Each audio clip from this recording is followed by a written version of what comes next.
आज का प्रमुख समाचार आपकी नज़रों से गुजरा ही होगा। आज भी किरण रिजिजू के नाम पर और नोटबंदी के मुद्दे पर जो घमासान मचा, उसके कारण न लोकसभा चली न राज्यसभा में कोई कामकाज हुआ, केवल एक बिल पास हो पाया। साथ ही संसद से बाहर आकर राहुल गांधी ने बयान दिया कि मेरे पास नरेंद्र मोदी के भ्रष्टाचार के प्रमाण हैं और मैं उन्हें सिद्ध भी कर सकता हूं। साथ ही उन्होंने यह भी कहा कि मेरे पास जो जानकारी है उससे प्रधानमंत्री भयभीत हैं, इसलिए मुझे बोलने से रोकने के लिए संसद की कार्यवाही नहीं चल रही है। क्या खूब तर्क है।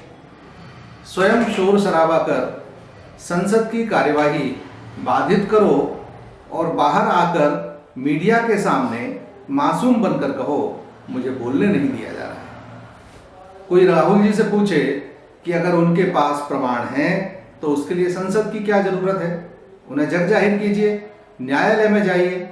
अगर वे आरोप सही हैं तो स्वाभाविक ही न्यायालय दोषी नरेंद्र मोदी को सजा देगी।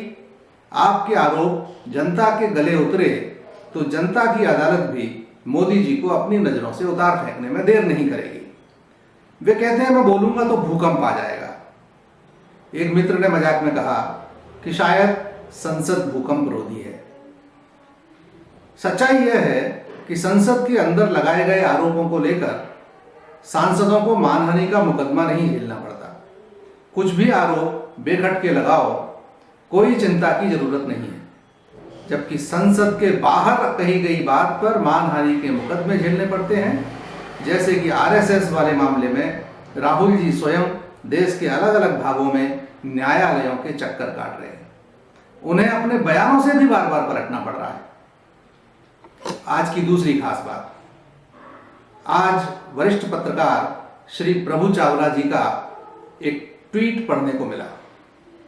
I think cashless system is a great idea, but its implementation should be handed over to those who believe in it and not sabotage. इसका अर्थ आपकी समझ में आ ही चुका होगा।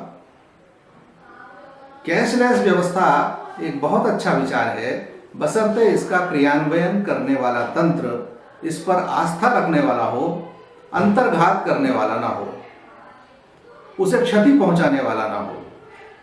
अमेरिका में सत्ता परिवर्तन होता है बार बार, किंतु हर बार सत्ता परिवर्तन के साथ संपूर्ण तंत्र भी बदलता है।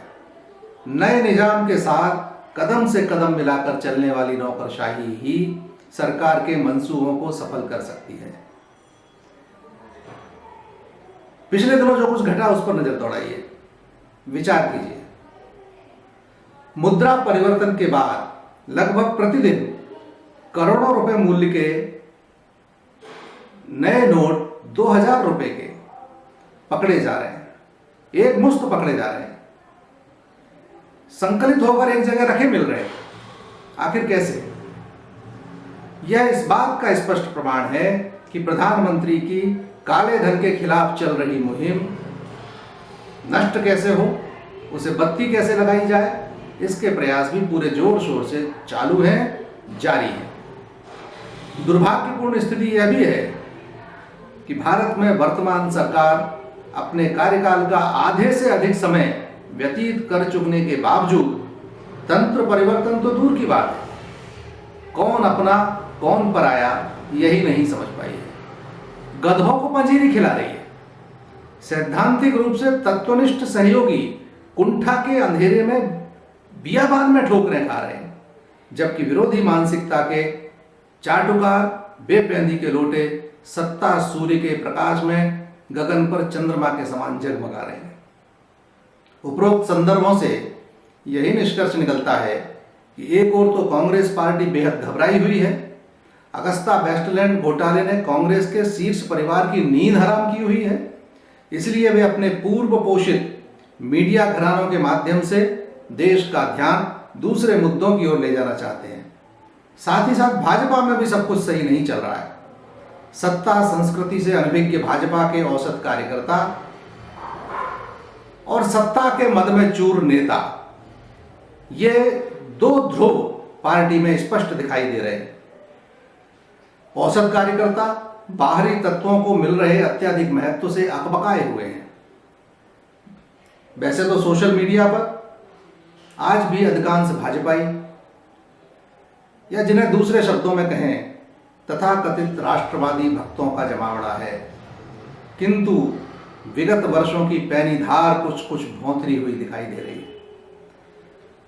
सरकारी योजनाओं को अमली जामा पहनाने की जिम्मेदारी जिन बैंक कर्मचारियों पर थी, उनकी यूनियनों पर आज भी साम्यवादियों का ही कब्जा है। ऐसे में वे कितना साथ देंगे या दे रहे हैं, यह अनुमान लगाना कठिन नहीं है।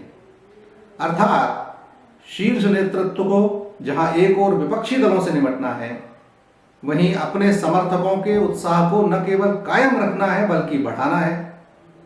साथ ही मशीनरी के अंतर्घात से भी निपटना है। सचमुच बड़ी टेढ़ी खीर है। कांटों का ताज पहना है आपने मोदी जी, लेकिन आपकी अविचल भारत भक्ति ही आपको इन कठिनाइयों और दुश्वारियों से बाहर लाएगी। हार्दिक मंगल कामना मेरी भी और आम जन भी निश्चित रूप से आपकी तत्वनिष्ठा को लेकर कोई संदेह नहीं रखती। नमस्कार।